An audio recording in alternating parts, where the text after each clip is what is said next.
manifesta na cerâmica, os segredos que se escondem nos meandros dessa narrativa, e o eco dos primeiros habitantes nas decisões de seus descendentes, são temas que aguardam ser descobertos. Se você gostou do vídeo, curta e inscreva-se para ver mais conteúdo do canal.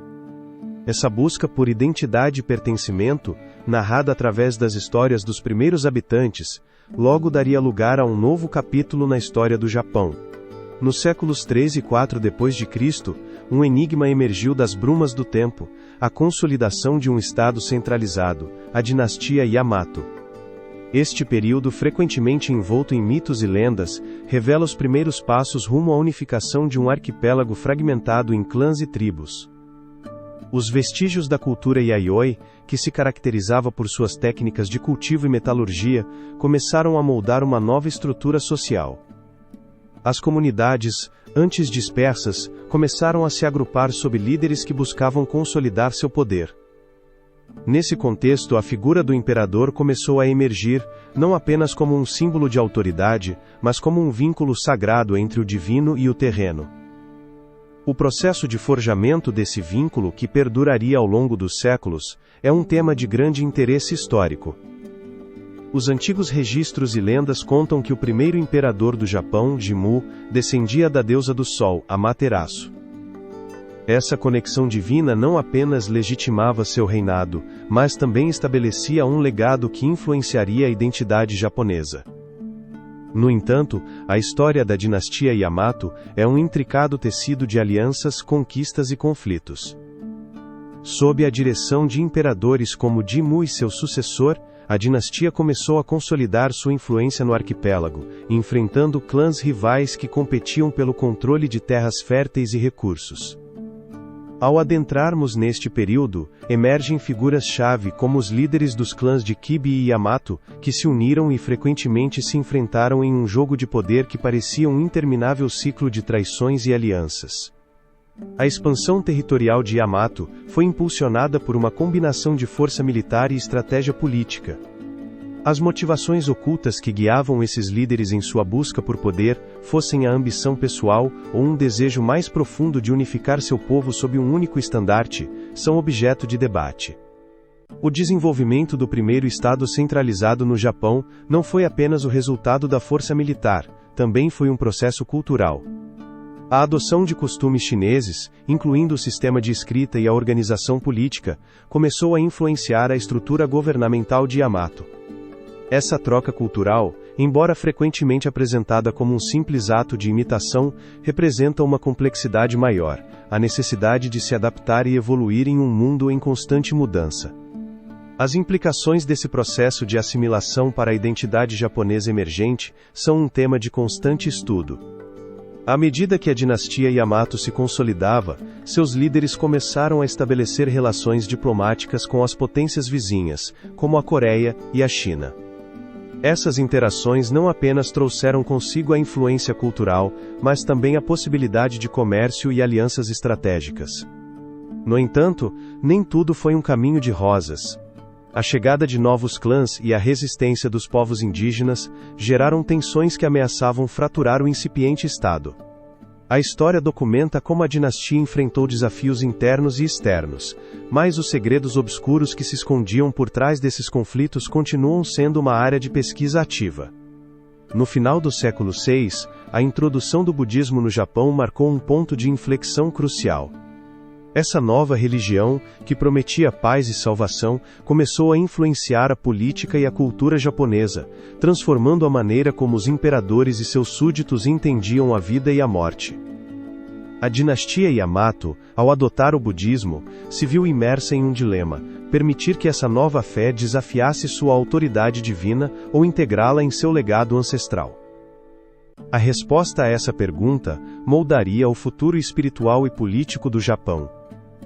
Em meio a essa tumultuada mudança, a figura do imperador se tornou um símbolo de resistência e continuidade. A dinastia Yamato, apesar de seus desafios, continuou governando e se adaptando, criando um legado que perduraria ao longo dos séculos. No entanto, o grau em que esse legado estava destinado a ser questionado pelas novas correntes de pensamento que chegavam do Oriente é um tema de constante análise. Enquanto o estado de Yamato se firmava, a influência do budismo e do confucionismo começava a tecer uma complexa rede de crenças que daria forma à cultura e à política japonesas. A história da dinastia Yamato é, portanto, um mistério em si mesma, um quebra-cabeça de poder, fé e adaptação cultural que nos convida a explorar as profundezas da identidade japonesa. À medida que nos aprofundamos no próximo capítulo, a chegada do budismo e do confucionismo nos revelará como essas doutrinas moldaram a sociedade japonesa e sua política. Os novos mistérios e revelações que aguardam nesta jornada em direção à compreensão da complexidade cultural do Japão são um tema de grande interesse. Essa consolidação de poder no arquipélago japonês não seria a única transformação no horizonte. Em meio às lutas internas e à busca por identidade, duas correntes filosóficas emergiram, trazendo consigo não apenas ensinamentos espirituais, mas também um profundo impacto na cultura e na política do Japão: o budismo e o confucionismo. A forma como essas doutrinas, surgidas em terras distantes, conseguiram moldar o espírito de uma nação que se encontrava no auge de sua evolução, é um tema de grande interesse histórico. O budismo chegou ao Japão no século VI, trazido por comerciantes e missionários da Península da Coreia. Através do reino de Baekje, a doutrina budista encontrou seu caminho até o coração do imperador Kimei, que, cativado por suas promessas de iluminação e salvação, abraçou essa nova fé. No entanto, a aceitação do budismo não foi imediata nem simples. Em uma sociedade profundamente enraizada nas tradições shintoístas, muitos se perguntaram se uma fé estrangeira poderia coexistir com as crenças ancestrais. Esse dilema não apenas refletia a tensão espiritual do momento, mas também um conflito político em que as elites buscavam estabelecer sua legitimidade. O budismo não trouxe apenas imagens e rituais, mas também se tornou um poderoso instrumento político. Ao se unir à corte imperial, os monges budistas começaram a ganhar influência, aconselhando os líderes e participando ativamente na elaboração de políticas.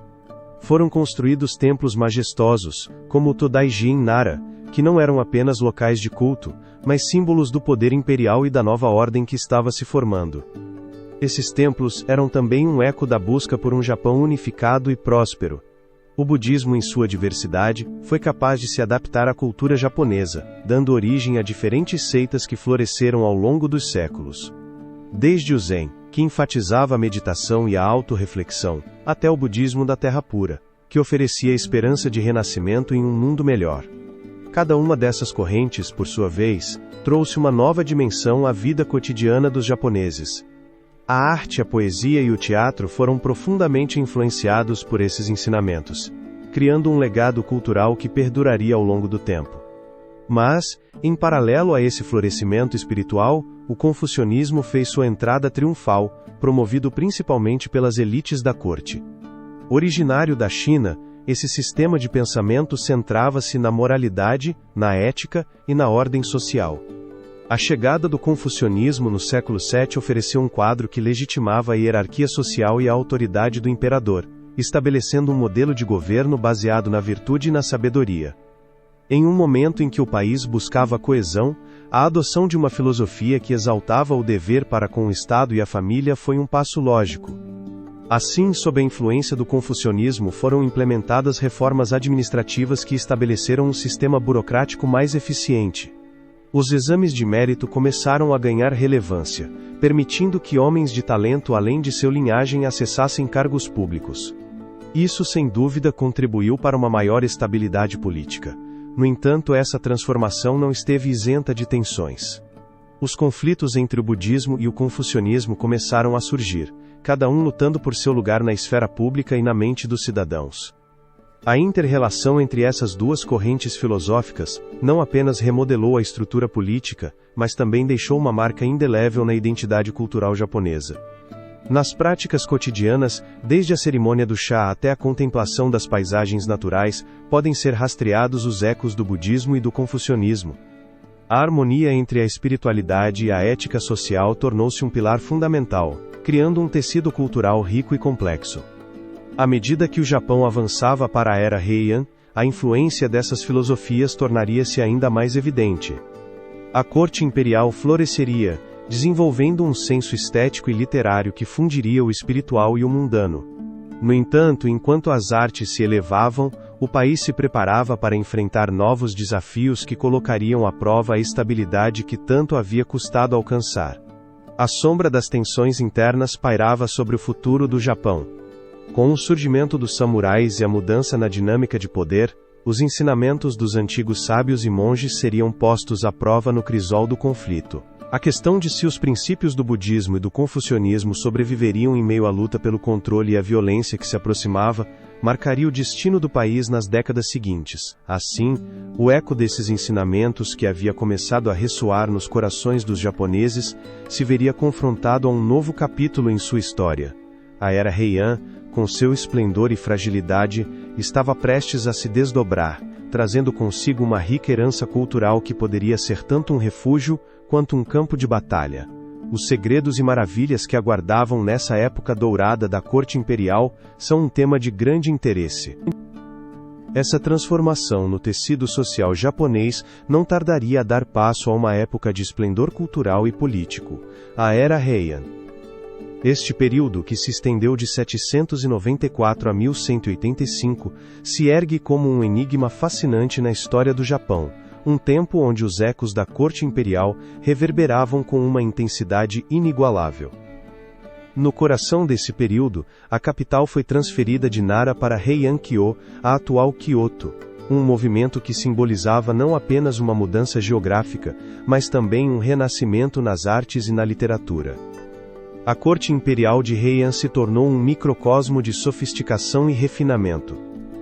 Os aristocratas, em sua busca pela beleza e pela elegância, cultivaram um estilo de vida que parecia flutuar entre a realidade e a fantasia. A motivação por trás dessa busca incessante pela perfeição estética é um tema de debate entre os historiadores, que a atribuem a uma combinação de estabilidade política e um profundo anseio por transcendência. Nesta época, as mulheres desempenharam um papel crucial na criação cultural. Obras como O Conto de Renji, escrita por Murasaki Shikibu, não apenas capturaram a complexidade das emoções humanas, mas também estabeleceram um novo padrão na literatura. Este relato, considerado o primeiro romance do mundo, adentra os labirintos do amor e da intriga, revelando as sutilezas da vida na corte. Os segredos que se escondem por trás das palavras de Murasaki, e o legado que perdura nas sensibilidades japonesas contemporâneas, são uma área de pesquisa ativa. Enquanto isso, a arte florescia em diversas formas. A pintura, a caligrafia e a cerâmica alcançaram alturas inimagináveis, e o estilo Yamato-e, caracterizado por seu enfoque na natureza e na vida cotidiana, se tornou a marca registrada da estética Heian. As paisagens capturadas nos rolos de pintura, com suas linhas suaves e cores sutis, parecem sussurrar histórias de um tempo onde a conexão com a natureza era fundamental. A influência dessa visão de mundo na identidade japonesa é um tema de grande interesse. A religião, em sua forma mais sutil, também se entrelaçou com a vida cotidiana. Em um contexto onde o budismo e o shintoísmo coexistiam, cerimônias que honravam os kami eram realizadas com a mesma devoção que as práticas budistas. Esse sincretismo religioso refletia uma natureza pluralista que permitia que as crenças coexistissem em harmonia, mas as tensões subjacentes que poderiam ter existido nesse equilíbrio precário são uma área de estudo. No entanto, à medida que a riqueza cultural e a sofisticação cresciam, também cresciam as sombras da instabilidade política. A nobreza cortesã, imersa em suas intrigas, enfrentava um dilema: a capacidade da beleza e da arte de se sustentar em um mundo onde o poder militar começava a levantar a voz era incerta. O domínio da família Fujiwara, que controlou a corte por meio de casamentos estratégicos, parecia assegurar a paz, mas também semeou as sementes da ambição entre os clãs guerreiros. À medida que a era Heian avançava, o descontentamento entre os guerreiros se intensificou. A figura do samurai, que havia começado a emergir como um ator significativo na política japonesa, começaria a desafiar o delicado equilíbrio de poder que havia mantido a corte imperial. A história do Japão nesse período não seria apenas um relato de esplendor cultural, também seria um prelúdio de conflitos que se avizinhavam no horizonte. As tensões sociais, alimentadas pela crescente desigualdade e pelos ressentimentos acumulados, começaram a ecoar nos recantos da corte. A elegância e o refinamento que uma vez pareceram inquebrantáveis, começaram a se desvanecer diante do surgimento de uma nova força que clamava por reconhecimento e poder. O debate sobre se a Era Heian foi o ocaso de uma era dourada ou simplesmente o prelúdio de uma transformação inevitável, permanece em aberto. Assim, enquanto os ecos da corte ressoavam nos palácios de Heian-kyo, o caminho para a mudança se tornava cada vez mais claro. A Era Heian, com sua riqueza cultural e suas intrigas palacianas, se tornaria um pano de fundo para o surgimento dos samurais, que, empoderados pela ambição e pelo desejo de controlar o destino do Japão, se preparariam para assumir as rédeas da história. A transição do poder da nobreza cortesã para os clãs guerreiros marcaria o início de uma nova era, onde as espadas ressoariam com a mesma força que as penas dos poetas. A Era Heian, com seu esplendor e refinamento, começou a desvanecer sob a pressão de uma realidade em mudança. Aquela corte imperial, outrora resplandecente, encontrava-se agora presa em um labirinto de intrigas e rivalidades. Em meio a esse caos, um novo ator emergia no cenário japonês. Os homens que, armados com espadas e lealdades inquebrantáveis, estavam dispostos a desafiar a ordem estabelecida, são conhecidos como os samurais, guerreiros que transformariam o tecido da sociedade japonesa e dariam início a uma era de poder militar sem precedentes. Durante o período Heian, o poder havia se concentrado na aristocracia cortesã, cujas famílias influentes, como os Fujiwara, haviam tecido uma rede de alianças por meio de casamentos e favores. No entanto, nas sombras dessa opulenta corte, os clãs guerreiros começaram a ganhar relevância. Esses grupos, inicialmente encarregados da proteção das terras e dos interesses da nobreza, logo se veriam envolvidos em um jogo de poder que mudaria para sempre o rumo do Japão. O processo dessa transformação é um tema de grande interesse histórico. À medida que o governo central se enfraquecia, os clãs guerreiros, entre os quais se destacavam os Taira e os Minamoto, começaram a expandir sua influência. A instabilidade política e as lutas internas criaram um terreno fértil para que esses guerreiros, formados na lealdade e na honra, se erguessem como figuras-chave na defesa de seus territórios. Não eram simples mercenários, eram guardiões de uma nova ordem, comprometidos com uma ética que os diferenciava da nobreza decadente. Nesse contexto, o conceito de Bushido, o caminho do guerreiro, começou a tomar forma, estabelecendo um código de conduta que reverberaria ao longo dos séculos.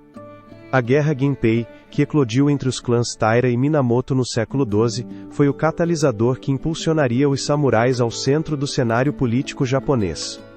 Essa série de batalhas não apenas definiu o destino de duas poderosas famílias, mas também marcou o início de uma era em que o poder militar eclipsaria a aristocracia cortesã. A vitória do clã Minamoto na Batalha de Den no Ura em 1185 selou seu ascenso e deixou um legado de lealdade e honra que perduraria na cultura japonesa. Com a derrota dos Taira, Minamoto no Yoritomo emergiu como a figura mais proeminente do Japão. Em 1192, foi-lhe concedido o título de Shogun, um posto militar que lhe permitiria exercer o poder efetivo, embora nominalmente continuasse a existir um imperador. Este shogunato, conhecido como Shogunato Kamakura, simbolizou a transição do poder da nobreza cortesã para uma hierarquia militar. As implicações disso para o futuro do Japão são um tema de constante análise. A consolidação do poder militar lançou as bases para um novo sistema político, em que os samurais governariam não apenas no campo de batalha, mas também na administração dos territórios. A figura do samurai, com seu código de honra e sua indiscutível lealdade, se tornaria o emblema de uma nação que buscava sua identidade em meio a um mar de conflitos. No entanto, a sombra da guerra nunca se dissiparia completamente. A chegada de novos desafios, como a ameaça das invasões mongóis no final do século XIII, colocaria à prova a resistência dessa nova ordem. O eco dessas batalhas ressoaria ao longo da história, deixando uma marca indelével na psique coletiva do povo japonês.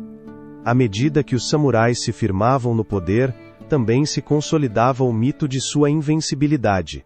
No entanto, a realidade era mais complexa. Por trás da fachada de honra e bravura, escondiam-se lutas internas e traições que desdibujavam a linha entre heróis e vilões. A era Kamakura, que se seguiria a esse ascenso, não significaria apenas a consolidação do shogunato, mas também um período repleto de desafios e fricções. Com o estabelecimento de uma nova ordem militar, o Japão se lançaria em um caminho repleto de intrigas e conflitos que moldariam sua história na forja da guerra. A luta entre os samurais, as rivalidades entre clãs e a pressão de poderes externos esboçariam uma paisagem política em constante transformação. Assim, o ascenso dos samurais se ergue não apenas como uma mudança de poder, mas como um fenômeno cultural que definiria a essência do Japão feudal. Um eco de lealdade, honra e guerra que ressoaria nas gerações futuras, moldando uma identidade nacional única. Enquanto a figura do samurai se consolidava, a história do Japão se preparava para enfrentar novos desafios. As invasões mongóis, que ameaçavam desestabilizar esse frágil equilíbrio, se aproximavam. A resposta do Japão a essa nova ameaça e a capacidade de coesão dos clãs guerreiros para resistir à investida de um poder tão formidável são temas que serão explorados na Era Kamakura, que se aproxima no horizonte, pronta para nos revelar os segredos de uma luta pela sobrevivência e pela identidade nacional. Se você gostou do vídeo, curta e inscreva-se para ver mais conteúdo do canal. Essa busca por poder e controle que começou na Era Heian, não tardaria a alcançar novas e complexas dimensões. A transição entre a nobreza cortesã e os clãs guerreiros que no capítulo anterior vislumbramos, lançaria as bases para um dos períodos mais enigmáticos e formativos da história japonesa, a Era Kamakura. Neste capítulo, desvendaremos a consolidação do primeiro shogunato, um fenômeno que não apenas reformou as estruturas de poder, mas também enfrentou desafios que ameaçaram desestabilizar a jovem nação. No ano de 1185, após a decisiva Batalha de Dan no Ura, Minamoto no Yoritomo emergiu como líder indiscutível entre os guerreiros samurais, uma vitória que não apenas significou a queda do clã Taira, mas também marcou o início de uma nova ordem. A instalação de Yoritomo como shogun em 1192 em Kamakura foi mais do que uma mera mudança de liderança. Foi o início de um sistema militar que governaria o Japão com mão firme por mais de um século. As implicações reais desse novo regime sobre o tecido social e político do país são um tema de constante análise. Sob o shogunato de Kamakura, as estruturas de poder se transformaram. A figura do imperador, relegada a um papel cerimonial, tornou-se um eco distante nos corredores do poder.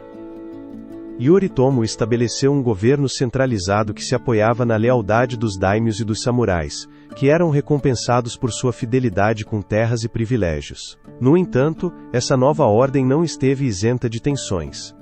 Os samurais, outrora guerreiros leais, começaram a questionar seu lugar em um sistema que, embora lhes concedesse poder, também os submetia à lealdade a um líder que poderia ser tão implacável quanto um inimigo. No entanto, essa consolidação do shogunato seria ameaçada pela chegada de um inimigo formidável, os mongóis. Em 1274, sob a liderança de Kublai Khan, os invasores mongóis lançaram sua primeira incursão no Japão, um evento que desencadearia uma série de conflitos que colocariam à prova a resistência do país. A ameaça de uma invasão de tal magnitude não apenas gerou um pânico palpável, mas também revelou as fraquezas do sistema de defesa japonês. A capacidade de um país dividido entre lealdades e conflitos internos para resistir ao ataque de uma potência militar tão formidável era incerta. A primeira invasão mongol foi um chamado à ação. Os samurais, que haviam sido treinados para combater em guerras civis, se encontraram diante de um inimigo que não apenas era numericamente superior, mas também contava com uma estratégia militar avançada. A Batalha da Baía de Hakata se tornou o campo de prova da determinação japonesa.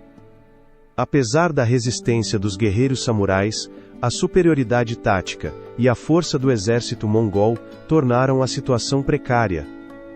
No entanto, o destino tinha outros planos. Um tifão devastador, conhecido como kamikaze, ou vento divino, atingiu a frota invasora, destruindo barcos e desbaratando a invasão. O debate sobre se foi um mero capricho da natureza, ou um sinal da proteção divina sobre o Japão permanece em aberto. A vitória em 1274 não foi mais do que uma trégua. Em 1281, Kublai Khan tentou novamente conquistar o Japão, desta vez com um exército ainda maior. A segunda invasão foi um desafio monumental que colocou à prova a lealdade dos samurais e a eficácia do shogunato. As forças japonesas, sob o comando de guerreiros como Taira no Tomomori, se prepararam para a batalha, mas a sombra da incerteza pairava sobre o país. À medida que os mongóis desembarcavam, o eco da guerra ressoava nos corações dos japoneses. A capacidade dos samurais, com seu código de honra e bravura, de resistir à investida final era uma incógnita. A feroz batalha que se seguiu, resultou em um confronto épico. No entanto, mais uma vez, o kamikaze se desatou, arrasando a frota invasora e forçando os mongóis a uma retirada desonrosa. Este segundo tifão não apenas salvou o Japão, tornou-se um símbolo da resiliência do povo japonês e do poder da natureza. A vitória teve um alto custo. A confiança no shogunato de Kamakura, apesar de seus triunfos, começava a desmoronar. As tensões internas, o descontentamento dos samurais e a falta de recursos levaram a uma crise de legitimidade que ameaçava minar os fundamentos do shogunato. Os anos posteriores às invasões mongóis estariam marcados por um crescente descontentamento social e a fragmentação do poder. À medida que o shogunato de Kamakura enfrentava a pressão das elites locais e a crescente insatisfação dos samurais, a pergunta sobre seu futuro tornava-se cada vez mais pertinente. A capacidade de um sistema que havia resistido a invasões externas para superar as divisões internas que ameaçavam sua existência era incerta. A era Kamakura nos deixa um legado complexo e multifacetado, uma época de mudança e desafio que lançou as bases para as lutas futuras no arquipélago japonês. À medida que o shogunato vacilava, a história do Japão avançaria para um novo capítulo de fragmentação política e cultural, o período Muromachi, onde a luta pelo poder daria lugar a um florescimento da cultura zen e da criatividade. As novas surpresas que aguardam no caminho são um tema de grande interesse. Essa crise não tardaria a desdibujar ainda mais as fronteiras do poder no Japão. À medida que o shogunato Kamakura enfrentava desafios externos, a instabilidade interna começava a se gestar, dando passagem a um período de fragmentação política que transformaria radicalmente a paisagem do país. Assim, entramos no enigmático período Muromachi, onde o controle do shogunato Ashikaga marcou uma era de caos e criatividade, fundindo o conflito com o florescimento cultural. O shogunato Ashikaga, estabelecido em 1336 por Ashikaga Takauji, emergiu em um momento onde a lealdade dos samurais flutuava como as marés. Ao contrário de seu predecessor, o shogunato Kamakura, que buscou um controle mais centralizado, os Ashikaga permitiram que os daimyos, os senhores feudais, adquirissem maior autonomia, resultando em uma fragmentação do poder que ressoaria através dos séculos. As motivações que levaram a essa estratégia de descentralização, seja uma busca por estabilidade, ou um reflexo da própria fraqueza do shogunato, são um tema de debate. Durante esse período, o Japão não apenas enfrentava lutas de poder, mas também se mergulhava na profundidade do pensamento zen. A filosofia zen, que havia chegado ao Japão através da influência do budismo, começava a florescer em um ambiente que parecia propício para a introspecção. A relação entre a arte e a espiritualidade se entrelaçou de formas que ainda ressoam na cultura japonesa contemporânea. Desde a cerimônia do chá até a estética do jardim japonês, o Zen deixou uma marca indelével na identidade nacional. A vida cotidiana nesse período estava impregnada do eco do Zen. Os mosteiros tornaram-se refúgios não apenas de meditação, mas de cultura e conhecimento.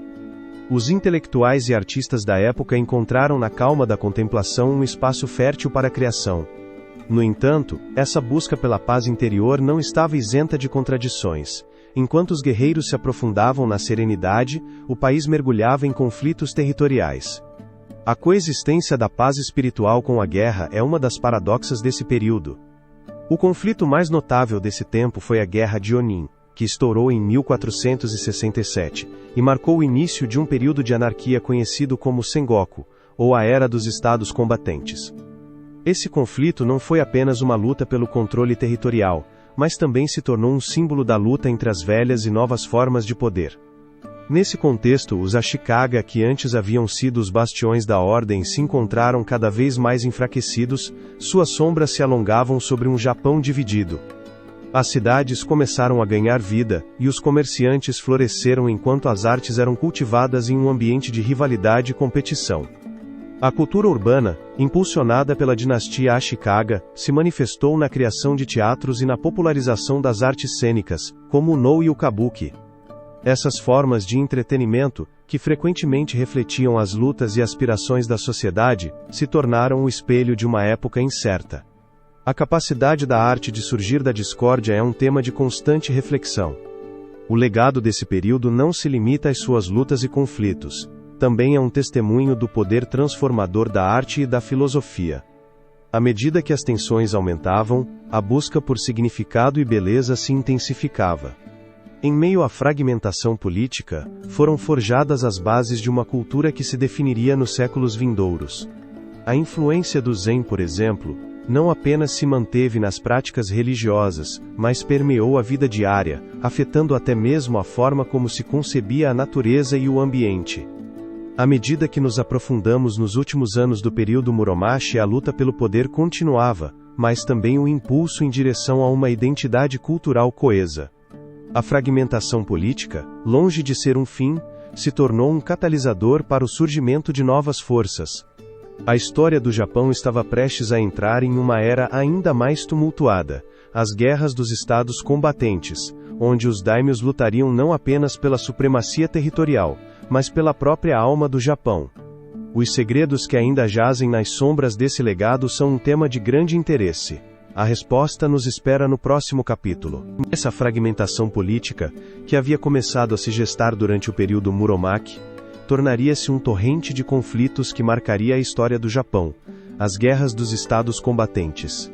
Neste capítulo sombrio, a luta entre os daimyos pelo domínio territorial transformaria o arquipélago em um campo de batalha, onde alianças e traições se entrelaçavam em uma complexa trama de poder. Durante o século XVI, o Japão encontrava-se dividido em múltiplos feudos, cada um governado por um daimyo, um senhor feudal que, armado com seu exército de samurais, buscava expandir seu território e se fortalecer frente a seus rivais. Esse ambiente de caos e rivalidade não foi apenas um período de combates, mas também de profundas transformações sociais e culturais. As motivações desses homens para arriscar tudo em uma contenda interminável são um tema de constante análise. O eco da guerra ressoava em cada canto, e as terras, outrora férteis e prósperas, tornavam-se cinzas sob o peso da violência.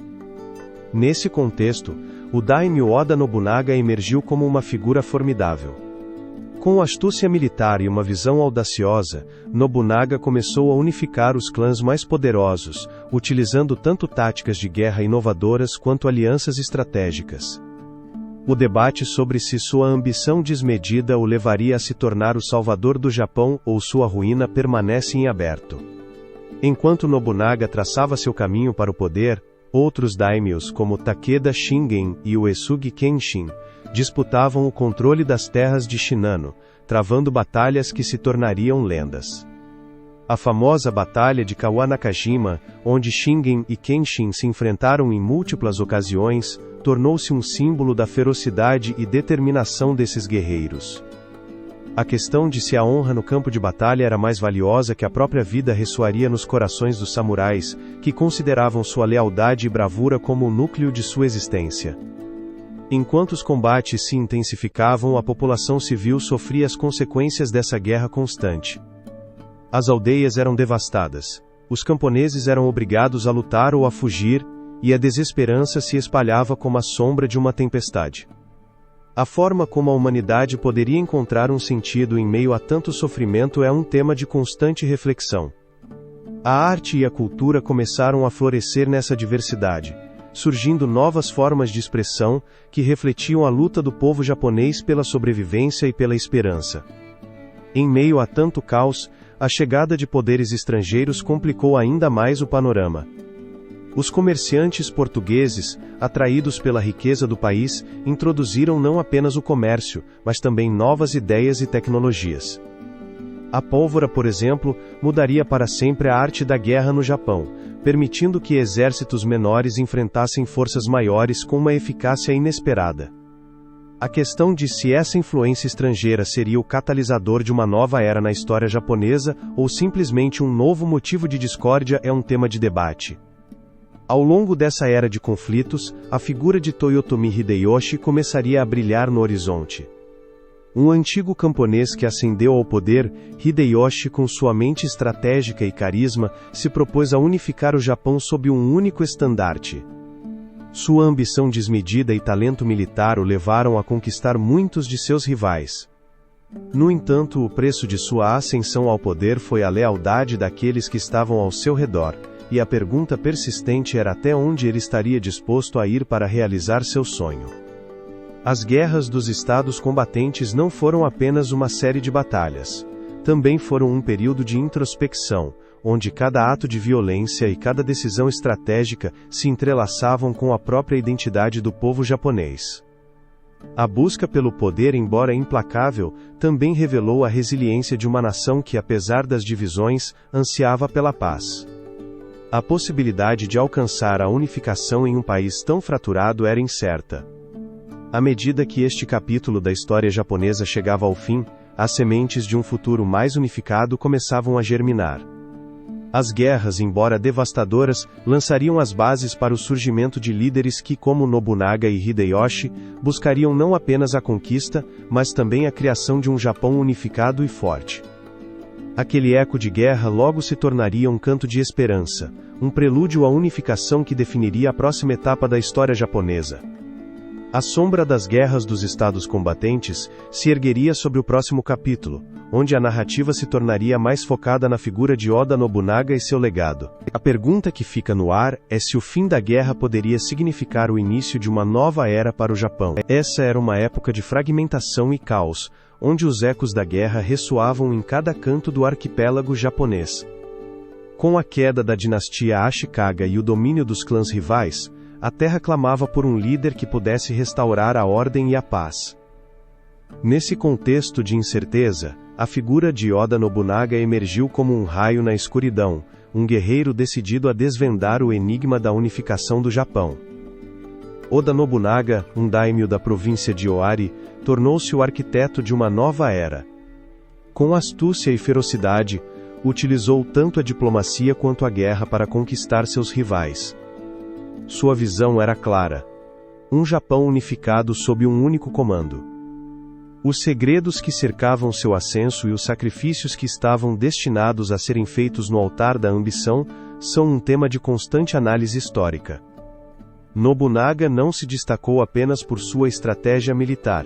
Seu uso inovador da pólvora e da artilharia mudou as regras do jogo. Em 1560, na Batalha de Okehazama, ele enfrentou um exército muito maior, liderado pelo poderoso Imagawa Yoshimoto. Enquanto a história os lembraria como um confronto desigual, o resultado foi um testemunho do engenho de Nobunaga. Com uma surpresa tática que deixou seu adversário deslumbrado, Nobunaga conseguiu uma vitória esmagadora, marcando seu caminho rumo à unificação. No entanto, o caminho para a dominação estava repleto de traições e conflitos. A sombra da guerra continuava a espreitar, e os inimigos não demorariam a surgir. Nobunaga se viu em um jogo perigoso, onde cada aliado poderia se tornar um traidor em um piscar de olhos. A fatalidade chegou em 1582, quando Nobunaga foi traído por um de seus generais mais próximos, Akechi Mitsuhide. Em uma reviravolta trágica, Nobunaga foi forçado a tirar a própria vida no Templo Ono-ji, deixando para trás um legado de ambição e conquista, mas também de incerteza. Foi nesse contexto de caos que surgiu Toyotomi Hideyoshi, um antigo camponês que havia servido sob Nobunaga. Com astúcia e determinação, Hideyoshi se propôs a completar a obra iniciada por seu mentor. Seu ascenso foi um verdadeiro enigma, transformando um homem de origens humildes no unificador do Japão. A questão de se um simples camponês poderia alcançar tal grandeza é um tema de grande interesse. Hideyoshi, armado com a visão de um Japão unificado, utilizou tanto a diplomacia quanto a força para eliminar os rivais restantes. Em 1590, após o cerco de Odawara, conseguiu submeter os poderosos clãs do norte, estabelecendo seu controle sobre o país. Seu domínio se consolidou não apenas através da guerra, mas também por meio de reformas que promoveram a agricultura e a economia. A chave de seu sucesso poderia residir em sua capacidade de fomentar um senso de unidade e prosperidade, conquistando o apoio do povo e dos samurais, cimentando seu legado. No entanto, o mistério da unificação do Japão não se limitou à guerra e à diplomacia. Hideyoshi também entendeu o poder da cultura e da religião. Seu patrocínio das artes e sua relação com o budismo ajudaram a legitimar seu governo, criando um vínculo entre o poder secular e o sagrado. A questão de se a arte e a fé poderiam ser ferramentas de unificação é um tema de debate. À medida que o século XVI chegava ao fim, a figura de Hideyoshi brilhava intensamente. Mas sua ambição o levou a planejar expedições militares na Coreia, uma decisão que acabaria resultando em um fracasso custoso. A guerra que havia sido sua aliada tornou-se uma inimiga, desdibujando as conquistas de sua unificação. Em 1598 Hideyoshi faleceu, deixando um vazio de poder que logo seria objeto de disputas. Sua morte marcou o fim de uma era, e o surgimento de um novo enigma: quem poderia sustentar o legado da unificação? Os clãs lutaram pelo controle, mas o caminho estava traçado. A história havia sido escrita em sangue e ambição, e o povo japonês aguardava a chegada de um novo líder que estabelecesse a paz definitiva. Esse novo líder emergiu na figura de Tokugawa Ieyasu, que em uma reviravolta da história, tomaria o controle final e estabeleceria um shogunato que duraria mais de 250 anos.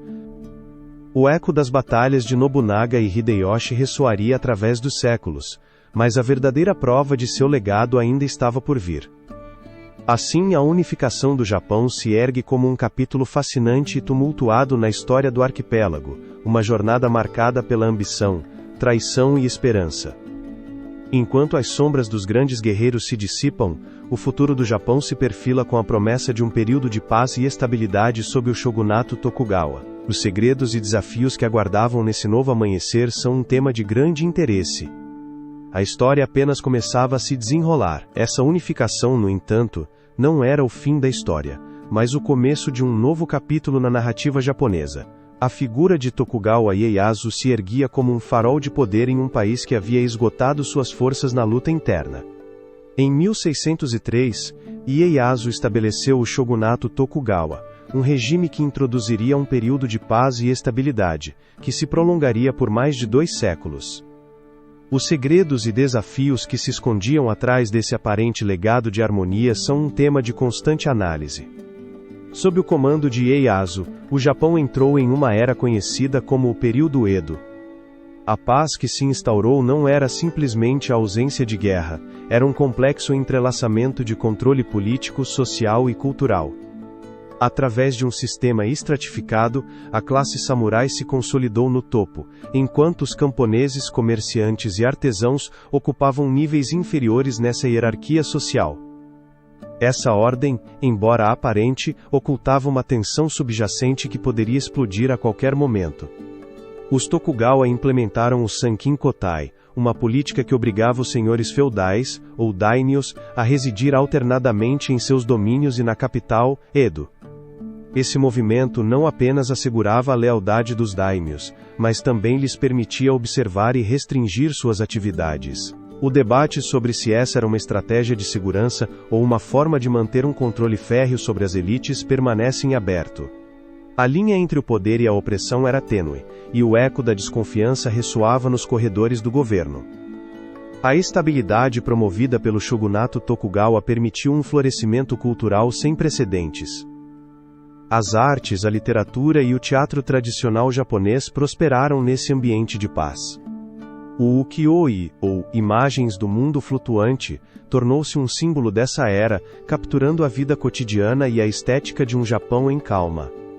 No entanto, essa aparente prosperidade também ocultava um profundo isolamento. Os Tokugawa, temerosos da influência estrangeira, implementaram políticas de restrição que fecharam o Japão ao mundo exterior. A proibição do cristianismo e o expulsionismo em relação aos estrangeiros criaram uma atmosfera de mistério e secretismo. As razões por trás desses temores são um tema de constante estudo. À medida que o shogunato se consolidava, o isolamento do Japão se tornava cada vez mais profundo. As interações com o mundo exterior se limitaram à ilha de Dejima, onde os comerciantes holandeses, mantendo à distância a influência cristã, se tornaram os únicos portadores de notícias e bens estrangeiros. Esse contato limitado serviu como um espelho no qual o Japão podia ver as sombras do que existia além de suas costas, mas também como uma prisão que o mantinha separado do avanço global. As inovações, ideias e culturas que floresciam no resto do mundo enquanto o Japão se mantinha à margem são um tema de grande interesse. Apesar de seu sucesso em manter a paz, o shogunato Tokugawa não esteve isento de desafios. O descontentamento entre as classes baixas e as revoltas camponesas começaram a se gestar à medida que a economia desacelerava e a desigualdade se aprofundava. O sistema de impostos, que se tornava cada vez mais oneroso, exacerbava a situação. Nesse contexto de crescente mal-estar, figuras como os Ronin, samurais sem mestre, começaram a questionar a legitimidade do regime Tokugawa, o que gerou um caldo de cultivo para a agitação social. A sombra do descontentamento se erguia sobre o shogunato, enquanto o eco da modernização e as mudanças globais ressoavam no horizonte. Os ventos da mudança sopravam com força, e o isolamento que havia definido o período Edo começava a mostrar suas fissuras. As perguntas sobre o futuro do Japão se tornavam inevitáveis. A capacidade do shogunato Tokugawa de se adaptar aos tempos que se aproximavam ou se seria arrastado pela corrente da história e pela pressão externa, era uma incógnita. À medida que o século XIX avançava, o mundo exterior começava a fazer sentir sua influência. A chegada dos barcos negros do Comodoro Perry em 1853 marcou o início de um novo capítulo na história do Japão. Mas antes que esse encontro com o Ocidente desencadeasse uma transformação radical, o shogunato Tokugawa enfrentaria seu maior desafio, o dilema de abrir-se ao mundo ou permanecer no isolamento que havia definido seu regime.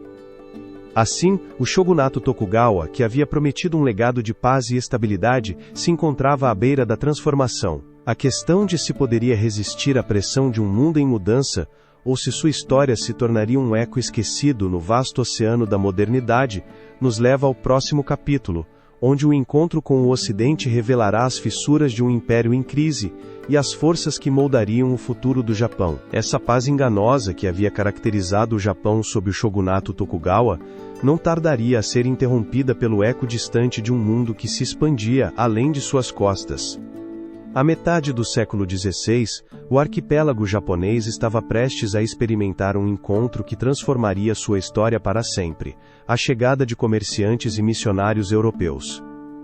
Os forasteiros que cruzavam oceanos em busca de novas oportunidades, os portugueses com seu espírito aventureiro, foram os primeiros a romper o isolamento, trazendo consigo não apenas mercadorias, mas também ideias e culturas que desencadeariam um turbilhão de mudanças.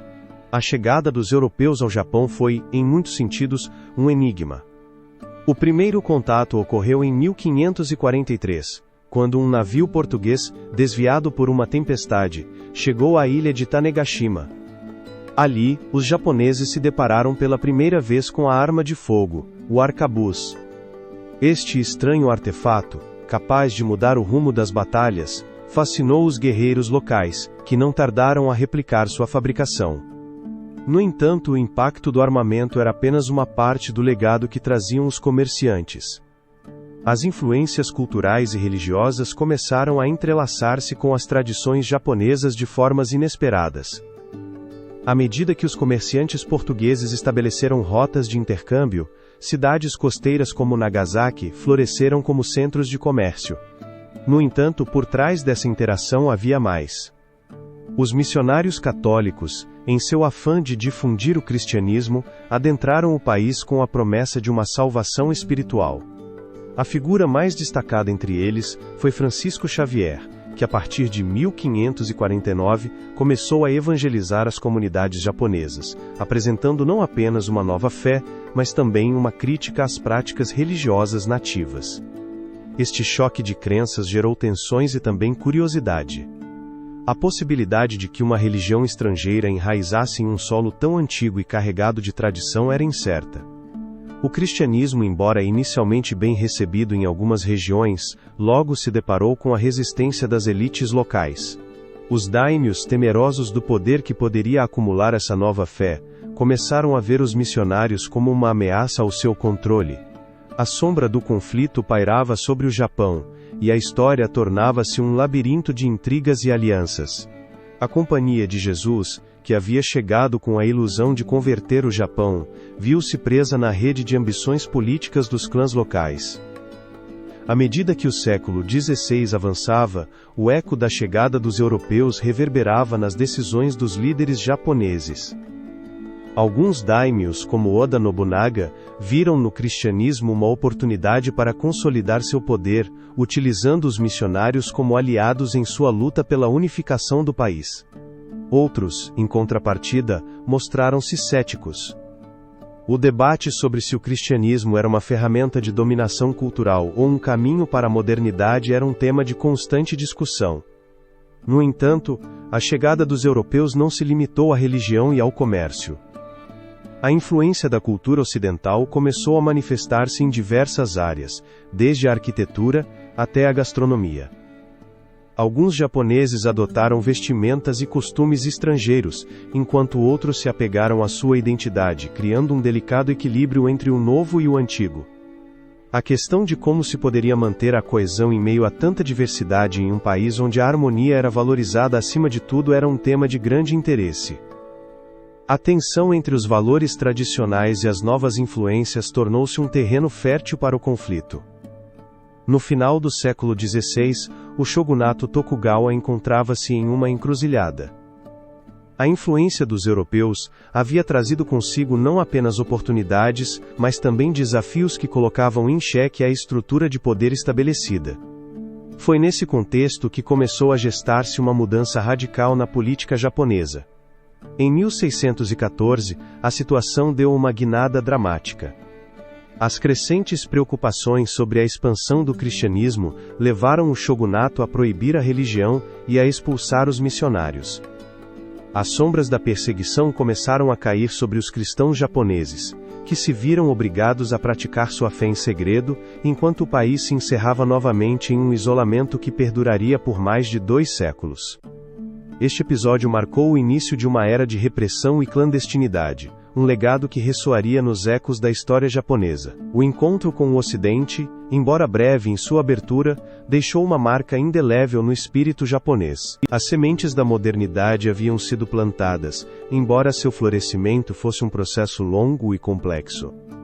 A questão de se o Japão estava realmente preparado para uma transformação tão profunda ou se apegaria ao seu legado ancestral permanecia em aberto. Enquanto as sombras do século XVI se dissipavam, uma nova era se perfilava no horizonte, uma era que prometia abrir as portas do país para um futuro incerto. E assim, enquanto o eco dos comerciantes e missionários europeus se desvanecia, o arquipélago se preparava para enfrentar um novo desafio: o fim do isolamento e a abertura a um mundo que mudaria seu curso de maneira irreversível. No próximo capítulo, exploraremos como esses eventos dariam passo a uma transformação radical na política e na sociedade japonesa, marcando o início da Era Moderna. Essa era de isolamento, sob o regime do shogunato Tokugawa, havia criado um mundo fechado, um Japão que se mergulhava em sua própria introspecção, enquanto o resto do mundo girava em direção à modernidade. No entanto, esse isolamento não poderia se sustentar eternamente. Os ecos de uma mudança iminente começavam a ressoar nas ilhas japonesas, um eco que se intensificaria com a chegada de um visitante inesperado. Era 1853 quando o comandante americano Matthew Perry, à frente de uma frota de 4 navios de guerra, chegou às costas do Japão. Este homem, cujo nome se tornaria sinônimo da abertura do país, não trazia apenas canhões e barcos, ele também trazia consigo o peso de uma nação em expansão, ansiosa por abrir novas rotas comerciais. Os segredos e oportunidades que o Japão escondia em sua misteriosa terra de templos e samurais eram um tema de grande interesse.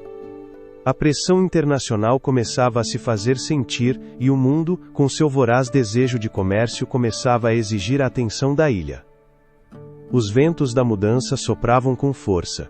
Nas terras do Japão, a elite governante se encontrava dividida.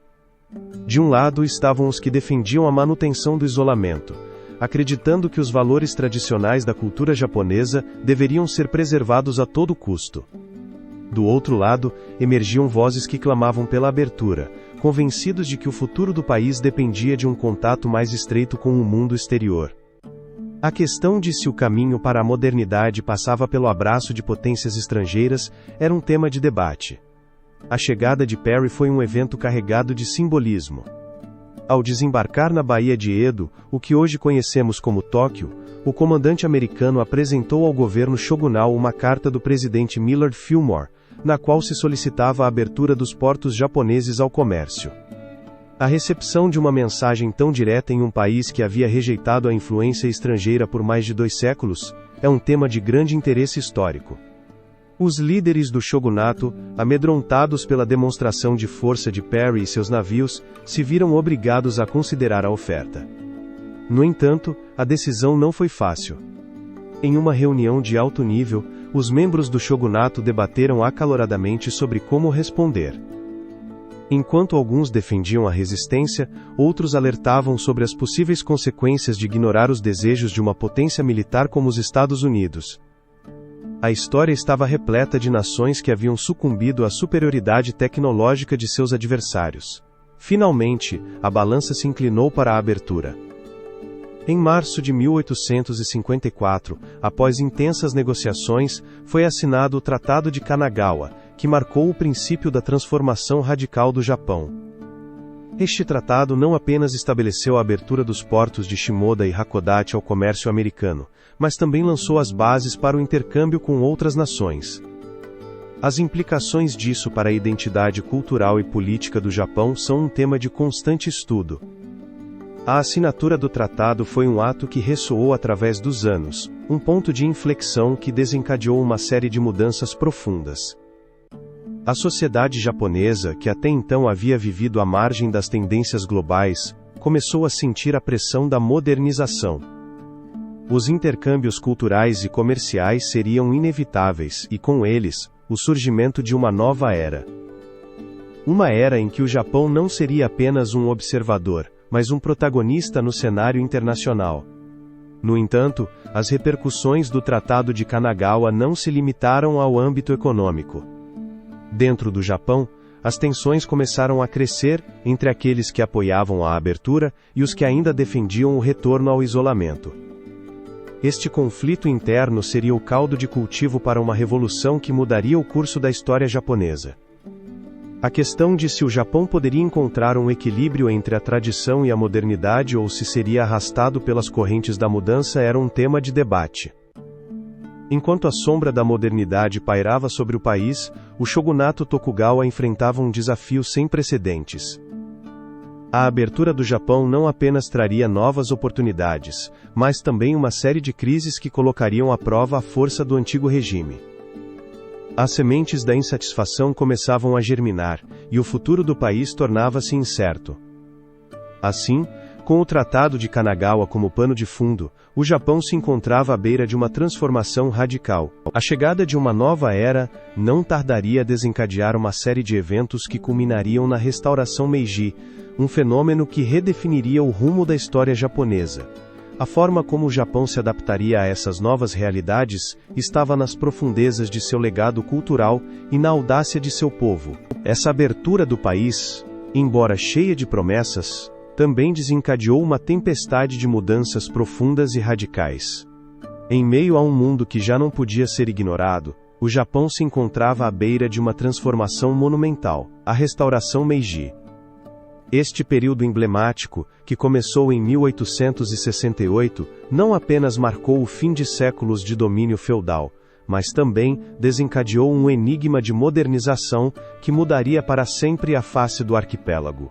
Sob a sombra do shogunato Tokugawa, o Japão havia vivido em um estado de isolamento, uma bolha que parecia proteger suas tradições e sua identidade.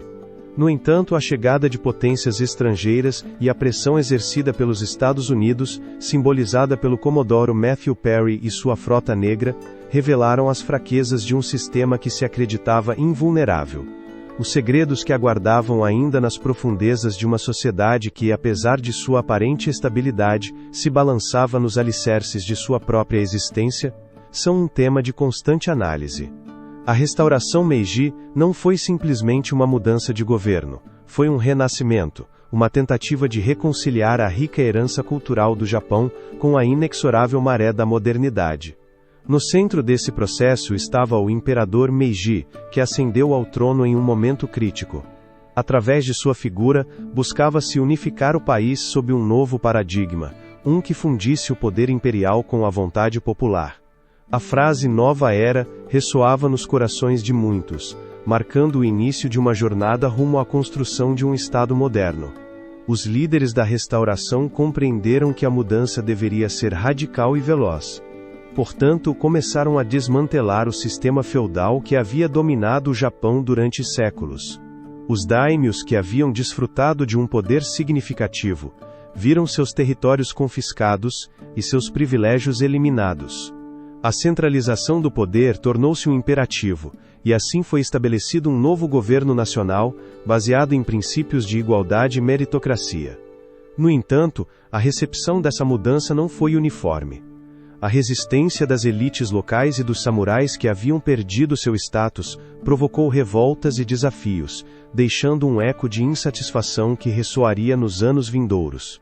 À medida que o novo governo se firmava, a modernização se espalhava como um fogo incontrolável. As reformas econômicas foram fundamentais. A criação de um sistema de impostos mais eficiente, a promoção da indústria e o investimento em infraestrutura, como ferrovias e telégrafos, foram essenciais para transformar a economia agrária em uma potência industrial. No entanto, esse desenvolvimento não veio sem seu custo. A classe trabalhadora, agora presa em fábricas, enfrentava condições desoladoras, e surgiram movimentos sociais que clamavam por direitos trabalhistas. O preço que o Japão estava disposto a pagar por sua modernização é um tema de debate. Socialmente, a restauração Meiji trouxe consigo uma série de reformas educacionais que tentaram elevar o nível de alfabetização e preparação do povo japonês. A educação tornou-se uma ferramenta de nacionalismo, um meio para infundir um senso de identidade e pertencimento em uma nação que começava a se ver no contexto da comunidade internacional. As mulheres, embora inicialmente relegadas a um segundo plano nesse processo, começaram a vislumbrar novas oportunidades em um mundo que começava a se abrir. O lugar que ocupavam as vozes das mulheres nessa narrativa de progresso é um tema de constante estudo. No âmbito militar, o Japão embarcou em uma rápida modernização de seu exército, adotando táticas e tecnologias ocidentais. A vitória na Primeira Guerra Sino-Japonesa, 1894 a 1895, e na Guerra Russo-Japonesa, 1904-1905, não apenas consolidou seu status como potência emergente, mas também alimentou um crescente nacionalismo e um desejo de expansão territorial. A sombra do imperialismo começava a pairar sobre o Japão, e o eco de suas vitórias ressoava em um continente que começava a temer seu ascenso. Ao final da restauração Meiji, o Japão havia se transformado de uma nação isolada e feudal em um estado moderno e competitivo no cenário mundial. No entanto, essa metamorfose não esteve isenta de contradições e desafios. As tensões sociais, a luta pela igualdade de gênero e a pressão imperialista entrelaçaram-se em um tecido complexo que definiria a identidade japonesa nas décadas seguintes. Assim, enquanto o Japão emergia como uma força no âmbito internacional, restava a pergunta: quais caminhos seguiria em sua busca por grandeza? A restauração Meiji havia lançado as bases para um futuro brilhante. mas também havia semeado as sementes do conflito e da ambição desmedida. Com o pano de fundo desse novo Japão, a história se preparava para dar uma virada inesperada. A expansão imperial do Japão começaria a tecer uma rede de tensões internacionais, um caminho que conduziria ao conflito no Pacífico. O desenvolvimento dessa busca por poder em um mundo que cada vez mais se tornava um tabuleiro de xadrez geopolítico, é um tema de grande interesse. Essa transformação não apenas alteraria a estrutura política do Japão, mas também acenderia as chamas da ambição imperial. Na busca por recursos e territórios, o Japão se lançou em um caminho sinuoso e perigoso que o levaria à guerra no Pacífico. À medida que o século XX avançava, o eco da modernização ressoava por todo o Japão. A restauração Meiji havia desencadeado uma metamorfose impressionante. No entanto, o crescimento econômico e a industrialização também alimentaram o desejo de expansão territorial. A visão de um império japonês, comparável ao das potências ocidentais, começava a tomar forma na mente dos líderes militares e políticos do país. O debate sobre se essa ambição era um simples reflexo da cultura japonesa, ou se havia outras forças em jogo, permanece em aberto.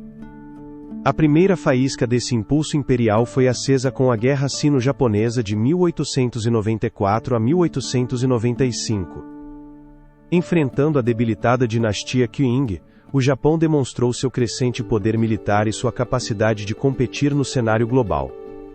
A vitória não apenas lhe concedeu o controle de Taiwan e da península de Liaodong, mas também lhe proporcionou um status de respeito entre as potências ocidentais. No entanto, essa vitória foi apenas o começo. A sombra do imperialismo começava a se estender, e as tensões com outras nações se intensificavam. A vitória na guerra contra a Rússia em 1905 marcou um marco crucial na história do Japão. A poderosa frota japonesa esmagou a armada russa, um fato que surpreendeu o mundo. Esse triunfo consolidou a posição do Japão como uma potência militar a nível internacional. No entanto, o custo dessa vitória foi alto. À medida que o Japão se expandia, também aumentavam as tensões com seus vizinhos. A ocupação da Coreia em 1910 não foi apenas um ato de dominação, mas também um símbolo do desejo do Japão de reafirmar seu lugar em um mundo onde a supremacia imperial era a norma. Com a chegada da Primeira Guerra Mundial, o Japão viu a oportunidade de ampliar ainda mais sua influência. Ao se juntar aos aliados, o Japão ocupou territórios alemães na Ásia e no Pacífico, ampliando seu império e aumentando seu prestígio internacional. No entanto, a paz não foi suficiente para saciar sua sede de poder. As conferências de paz que se seguiram à guerra não conseguiram satisfazer as aspirações japonesas, alimentando um ressentimento profundo que reverberaria nos anos vindouros. A insatisfação do Japão, apesar de suas conquistas, é um tema de constante análise. A década de 1920, marcada pela instabilidade econômica e política, proporcionou um caldo de cultivo ideal para o extremismo militarista. A Grande Depressão de 1929 atingiu duramente a economia japonesa, levando a população a questionar a viabilidade de seu modelo político. Nesse contexto, os líderes militares emergiram, prometendo restaurar a glória nacional e expandir o império. O eco de seus discursos ressoava com uma mistura de nostalgia e ambição desmedida. A militarização da política japonesa começou a tomar forma, enquanto vozes mais moderadas se dissipavam na sombra. A ascensão da facção militar ao poder na década de 1930 trouxe consigo uma série de agressões na Ásia. A invasão da Manchúria em 1931 foi um claro exemplo dessa nova política expansionista. A criação do Estado fantoche de Manchukuo não apenas atendeu às necessidades de recursos do Japão, mas também simbolizava sua resolução de não ceder às pressões internacionais. No entanto, essa estratégia de expansão territorial alimentou a desconfiança e as tensões com as potências ocidentais. A questão de se o Japão, em seu afã de se tornar um império, estava cavando sua própria cova é um tema de debate. Com a chegada da Segunda Guerra Mundial, os ventos de mudança sopravam com força. A assinatura do Pacto Tripartite em 1940 com a Alemanha e a Itália consolidou a posição do Japão no eixo do poder militar. As ambições expansionistas se intensificaram, e o ataque a Pearl Harbor em dezembro de 1941 se tornou o ponto sem retorno. A guerra irrompeu no Pacífico, arrastando o Japão para um conflito que mudaria o curso da história para sempre. O legado dessa busca desmedida por poder é um tema de constante reflexão. Assim, o caminho para a guerra não foi apenas uma série de decisões políticas, foi uma narrativa de ambições insaciáveis, da luta por identidade nacional e do eco de um passado que continuava a atormentar uma nação em constante busca de seu lugar no mundo. A sombra da guerra se aproximava, e os ecos da história começavam a ressoar com um novo fervor. No próximo capítulo, exploraremos como a participação do Japão na Segunda Guerra Mundial não apenas transformou seu destino, mas também deixou uma marca indelével no tecido da história global. Essa expansão imperial não apenas alterou o equilíbrio de poder na Ásia, mas também mergulhou o Japão em um conflito monumental que marcaria seu destino no século XX. A Segunda Guerra Mundial, um eco aterrador de ambições e rivalidades, se tornaria o cenário onde o Japão, uma nação que havia emergido com força após a restauração Meiji, buscaria reafirmar sua posição no mundo. A questão do que levou uma nação com uma rica tradição cultural e uma história de isolamento a embarcar em um caminho tão destrutivo, é um tema de constante estudo. No contexto da década de 1930, o panorama internacional tornava-se sombrio.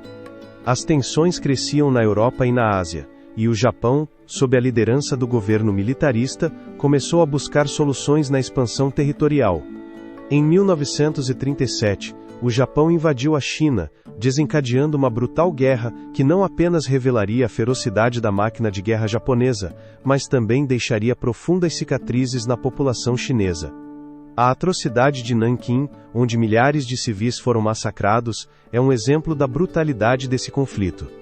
A ideologia do shintoísmo militar, que promovia a superioridade racial e o sacrifício pela pátria, foi um fator-chave na desumanização do inimigo. À medida que a guerra se intensificava, o Japão forjou alianças estratégicas com a Alemanha nazista e a Itália fascista, formando o eixo. Este pacto não apenas cimentou seu lugar na contenda global, mas também desencadeou uma série de eventos que culminariam no ataque a Pearl Harbor, em 7 de dezembro de 1941.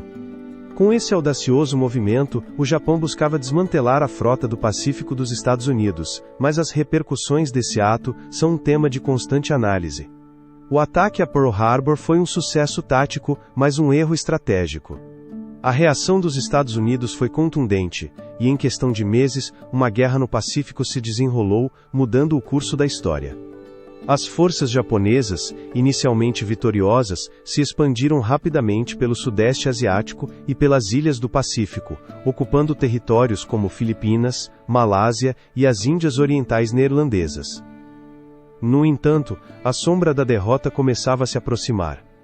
Batalhas cruciais como as de Midway e Guadalcanal marcaram um ponto de inflexão, revelando as fraquezas na estratégia japonesa e o desgaste de seus recursos. Em sua busca por manter o controle, o Japão recorreu a estratégias cada vez mais desesperadas, incluindo o uso de kamikazes, pilotos suicidas que se lançavam contra barcos inimigos. Esse ato de sacrifício extremo, embora reverenciado em seu contexto, levantava uma pergunta inquietante: a que custo se defendia a pátria? As decisões de líderes como o almirante Isoroku Yamamoto, cujo famoso comentário sobre a natureza destrutiva da guerra se tornou uma profecia, refletiam o dilema moral enfrentado pela nação. A guerra continuou, e com ela as atrocidades. A ocupação japonesa em territórios conquistados foi marcada por uma brutalidade que deixou marcas indeléveis nas culturas locais. O testemunho das chamadas mulheres de conforto, que foram forçadas a servir em bordéis militares, tornou-se um símbolo da brutalidade da guerra e da exploração sistemática. A questão de como uma nação que se considerava portadora de uma civilização superior pôde cair em tais atos de barbárie, é um tema de constante debate. A culminação da guerra chegou com o lançamento das bombas atômicas em Hiroshima e Nagasaki, em agosto de 1945. Esses ataques não apenas causaram uma devastação indescritível, mas também marcaram o fim de uma era. O Japão, enfrentando a rendição iminente, foi forçado a aceitar as condições impostas pelos aliados. A sombra da guerra deixou um legado de sofrimento, mas também um profundo enigma sobre a natureza do conflito e a capacidade humana para a destruição. As consequências da Segunda Guerra Mundial foram profundas e multifacetadas. O Japão emergiu não apenas fisicamente devastado, mas também moralmente questionado.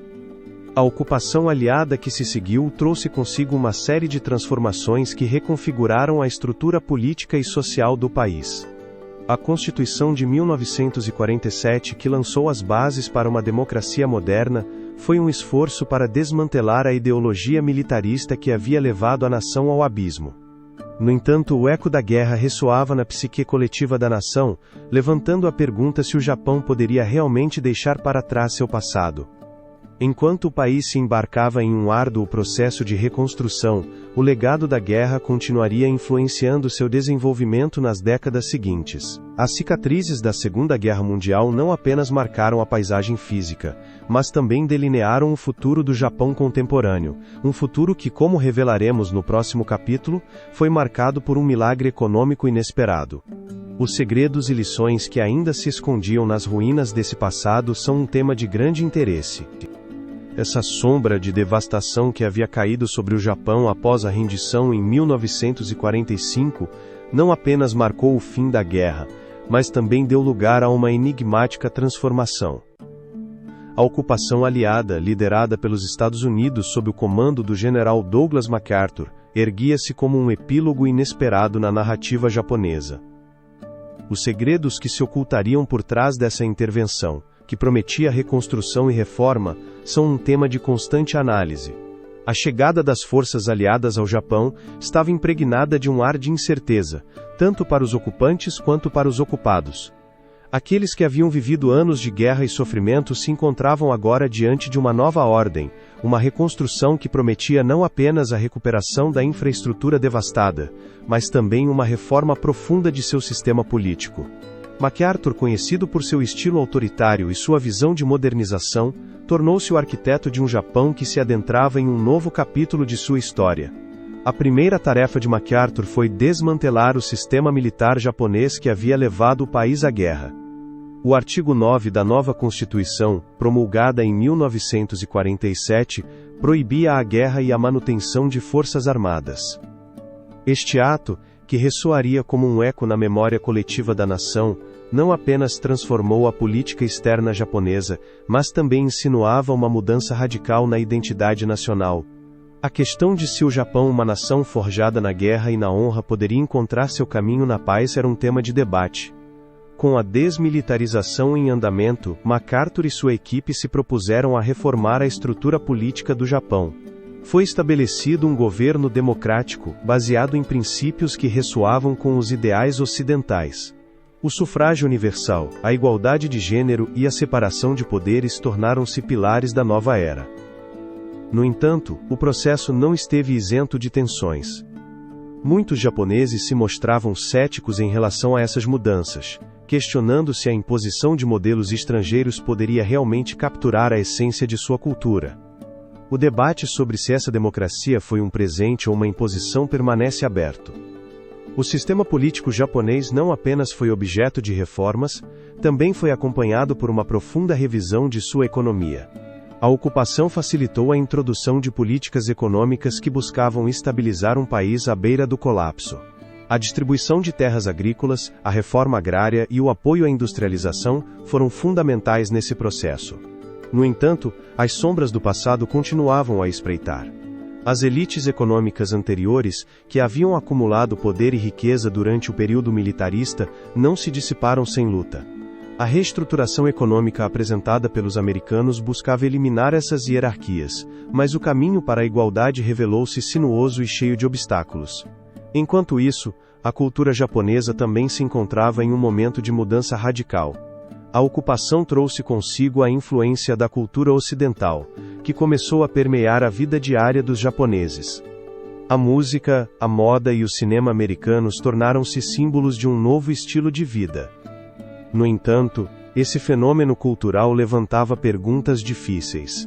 A questão de se o Japão poderia abraçar a modernidade sem perder sua identidade, ou se seria possível encontrar um equilíbrio entre o tradicional e o novo, eram temas de constante discussão. Neste período de transformação, uma das figuras mais intrigantes foi a Imperatriz Kojun, que apesar das restrições impostas ao imperador, tornou-se um símbolo da continuidade da cultura japonesa.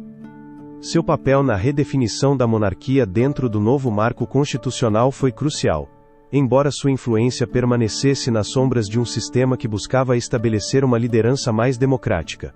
A capacidade da figura imperial de se adaptar a um mundo que mudava tão rapidamente era incerta. As tensões entre a ocupação e a soberania japonesa se intensificaram à medida que a década de 1950 avançava. A Guerra Fria, que pairava como uma nuvem escura sobre o mundo, levantou novas interrogações sobre o futuro do Japão. A necessidade de um aliado forte na Ásia levou os Estados Unidos a reconsiderar sua abordagem em relação à sua ocupação.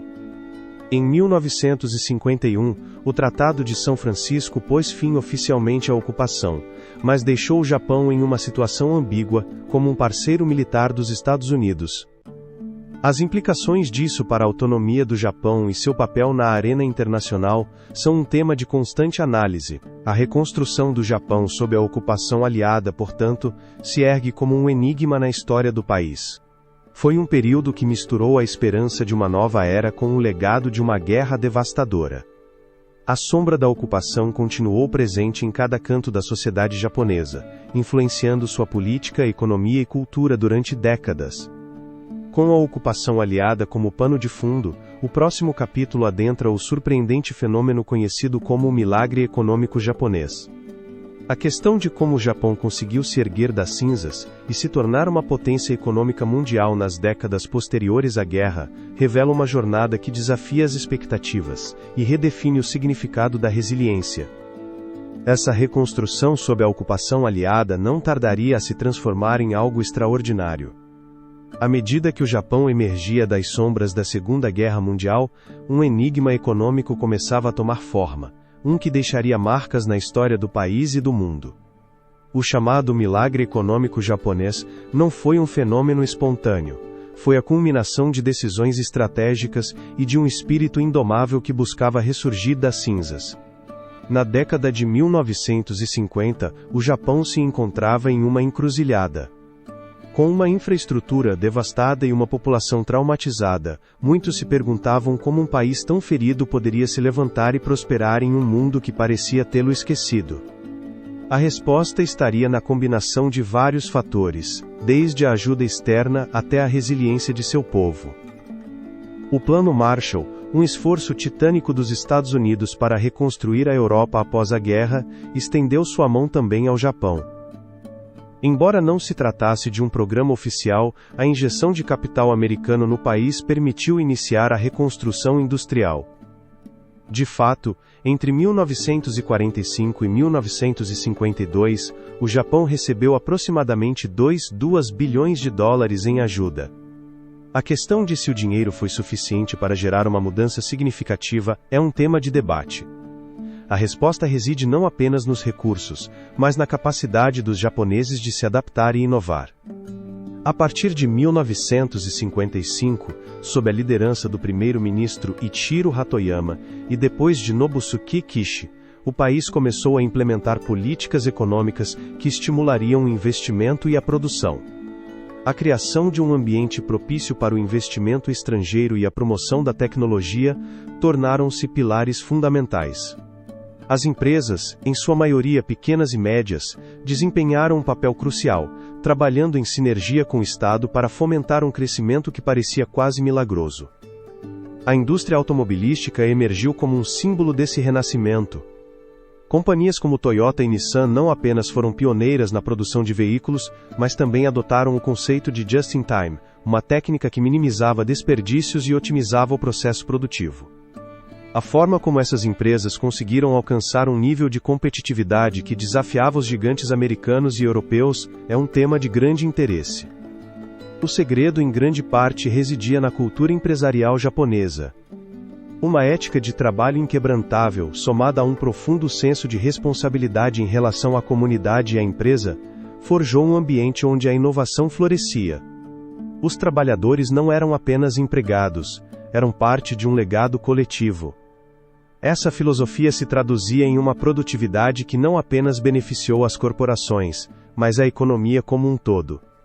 À medida que as décadas avançavam, os setores tecnológico e eletrônico começaram a brilhar com luz própria. Empresas como Sony e Panasonic não apenas revolucionaram o mercado interno, mas também se tornaram líderes globais em inovação. Os ingredientes que encontraram para transformar ideias em produtos que mudariam a vida de milhões ao redor do mundo são um tema de constante análise.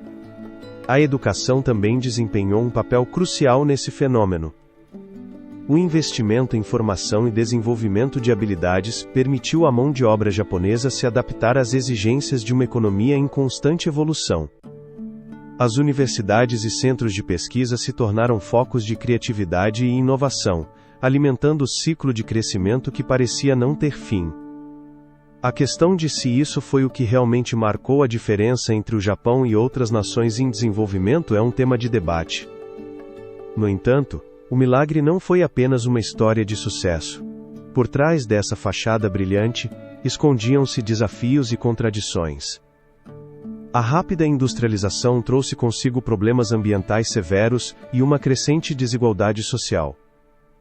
As cidades cresceram a um ritmo frenético, mas muitas vezes às custas da qualidade de vida de seus habitantes. A questão de se o preço do progresso era mais alto do que estavam dispostos a pagar é um tema de constante reflexão. A economia japonesa continuou se expandindo no final dos anos 70 e início dos anos 80, alcançando um ponto álgido de crescimento antes de ser atingida pela bolha econômica no final daquela década. Mas mesmo no auge de seu sucesso, o país enfrentava perguntas inquietantes. A capacidade de sustentar esse crescimento e as consequências do estouro da bolha eram incertas. O milagre econômico japonês não apenas se tornou um testemunho da capacidade de um país de se recuperar da devastação, também deixou um legado de lições sobre a fragilidade do crescimento econômico. À medida que o Japão olhava para o futuro, enfrentava a sombra de desafios que ameaçavam desdibujar o esplendor que havia alcançado. Com o eco dessa história ressoando no ar, o capítulo que se segue nos levará a explorar os desafios do pós-guerra, as dificuldades econômicas e sociais que surgiriam ao final do milagre, e como o país se veria obrigado a se adaptar mais uma vez a um mundo em mudança.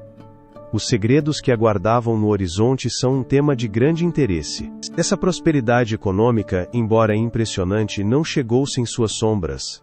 Na segunda metade do século XX, o Japão enfrentou um enigma que se estendia além dos números de crescimento: a luta pela coesão social em um país que havia vivido a devastação da guerra e a incerteza da ocupação. A questão de como uma nação, marcada pelo trauma e pela perda, poderia encontrar sua identidade em meio a uma paisagem em constante mudança é um tema de grande interesse. Os desafios econômicos que surgiram nessa era eram tão variados quanto complexos. A inflação, que havia começado a se descontrolar no final da ocupação aliada, afetou lares e empresas igualmente. As políticas do primeiro-ministro Shigeru Yoshida, que priorizavam a reconstrução em detrimento da regulação, levaram a um crescimento acelerado, mas também a um aumento na desigualdade. Enquanto alguns setores prosperavam, outros afundavam na marginalidade. A questão de se um milagre econômico poderia ocultar as fissuras de um sistema que ainda lutava para se curar é um tema de debate. À medida que o Japão adentrava a década de 1960, o país experimentou uma transformação radical. A industrialização se tornou um mantra, impulsionada por uma mão de obra que, apesar de suas cicatrizes, se mostrava mais resiliente do que nunca. As fábricas de aço e automóveis emergiram como titãs na economia global. No entanto, por trás dessa fachada de sucesso, gestava-se um descontentamento palpável.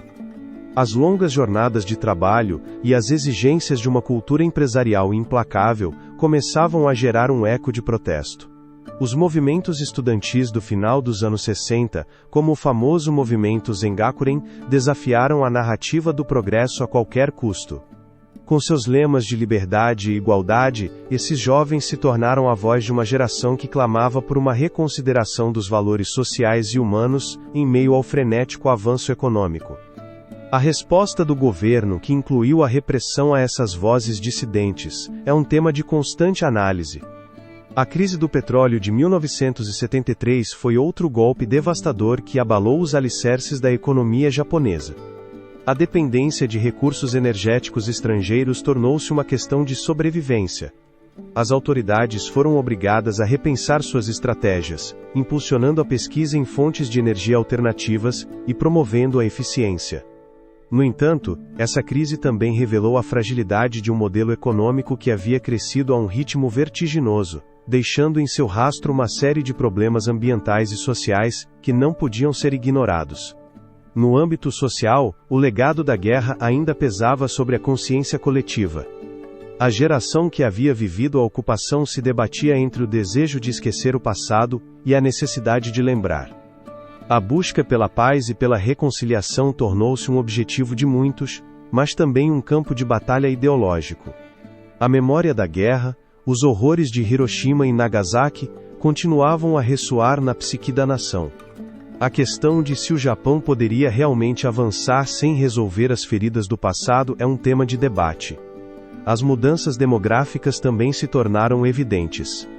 A urbanização acelerada levou milhões de pessoas às cidades, em busca de oportunidades em um ambiente que prometia prosperidade. No entanto, esse êxodo rural deixou para trás comunidades inteiras mergulhadas na desolação. As cidades, por sua vez, tornaram-se caldeirões de culturas diversas, mas também espaços onde a solidão e a alienação cresceram como sombras no horizonte. O preço pago por esse avanço em direção à modernidade é um tema de constante estudo. Enquanto isso, o foco na educação se intensificou, com o sistema educacional japonês sendo considerado um dos mais rigorosos do mundo. Essa dedicação à educação, embora admirável, também criou uma pressão avassaladora sobre os estudantes, que se sentiam presos em um ciclo de expectativas e competição. A questão de se esse era o caminho para uma sociedade mais justa, ou simplesmente uma nova forma de estratificação social, é um tema de debate. Por fim, no âmbito internacional, o Japão começava a se reconfigurar como uma potência na arena global. A participação em organizações internacionais e a diplomacia econômica tornaram-se ferramentas-chave para um país que buscava se reconciliar com seu passado e forjar um futuro. A questão de se uma nação marcada pela guerra e pela violência poderia realmente redefinir seu lugar no mundo era um tema de constante análise. Nesse complexo emaranhado de desafios econômicos e sociais, o Japão emergiu não apenas como um testemunho de resiliência, mas como um enigma em constante evolução. As sombras do passado se entrelaçavam com as luzes de um futuro incerto, mantendo em suspense aqueles que buscavam desvendar a verdadeira essência dessa nação. A cada obstáculo superado, a pergunta persistia: que segredos ainda aguardavam nas profundezas da identidade japonesa? À medida que nos adentramos na próxima etapa de nossa exploração, nos encontramos na encruzilhada de um novo século. A evolução do Japão no século XXI promete revelar uma narrativa ainda mais intrincada, onde os ecos do passado continuam a ressoar em um mundo contemporâneo em transformação. A questão de como os japoneses enfrentarão os desafios que se apresentam no horizonte e que legado deixarão para as gerações futuras é um tema de grande interesse. Essa crise não tardaria a se transformar em uma oportunidade para o Japão, um país que na primeira década do século XXI se encontrava na encruzilhada de seu legado histórico e seu futuro incerto. Com o eco de seu milagre econômico ressoando nas ruas de Tóquio e Osaka, o arquipélago japonês se posicionava como um ator fundamental na economia global. Os segredos que se escondem por trás de sua aparente estabilidade e prosperidade são um tema de constante análise. À medida que o mundo entrava na era da globalização, o Japão se erguia como uma potência industrial, conhecido por sua capacidade de inovar e se adaptar às mudanças vertiginosas da economia contemporânea. No entanto, a sombra de seu passado continuava a assombrar, manifestando-se na demografia e nas estruturas sociais que começavam a desmoronar sob o peso de um envelhecimento populacional e uma baixa taxa de natalidade. A questão de se esse enigma poderia desestabilizar sua posição no mundo é um tema de debate. O governo japonês, consciente desses desafios, implementou políticas que buscavam revitalizar a economia e fomentar uma maior participação das mulheres na força de trabalho. Através de iniciativas como o Abenomics, inspiradas pelo primeiro-ministro Shinzo Abe, buscou-se revitalizar o crescimento econômico por meio de uma combinação de estímulos fiscais, políticas monetárias expansivas e reformas estruturais. A suficiência dessas medidas para enfrentar os problemas que se gestavam nas bases da sociedade japonesa é um tema de constante análise. As empresas tecnológicas, em sua busca pela inovação, tornaram-se o símbolo da nova era, realizando avanços em robótica, inteligência artificial e tecnologias ambientais. O Japão, com sua rica tradição de engenharia e design, se posicionou como líder na criação de robôs que não apenas serviam em fábricas, mas que começavam a se integrar no âmbito doméstico e social. A questão de se o Japão estava se tornando um país de máquinas, deixando para trás a essência humana que havia definido sua cultura durante milênios, é um tema de debate. Além disso, o país enfrentava um dilema geopolítico em um continente marcado por tensões. A relação com seus vizinhos, em particular com a China e a Coreia do Sul, estava carregada de história e ressentimento. A memória dos conflitos passados permanecia viva, enquanto o Japão buscava reafirmar seu papel em uma região que se tornava cada vez mais competitiva. A questão de como o Japão poderia equilibrar seu legado e as expectativas do futuro em um panorama tão delicado é um tema de constante análise. Em nível internacional, o Japão também se viu obrigado a redefinir seu papel no cenário global. A participação ativa em fóruns econômicos e a cooperação em temas como mudança climática e segurança regional refletiram um país que, embora marcado por um passado militarista, se esforçava para projetar uma imagem de paz e estabilidade. No entanto, a questão de se o Japão, com sua história de militarismo e expansão, poderia convencer o mundo de seu compromisso com a paz, permanece em aberto. Enquanto isso, a cultura pop japonesa, desde o anime até a gastronomia, florescia e se expandia, atraindo a atenção de milhões em todo o mundo.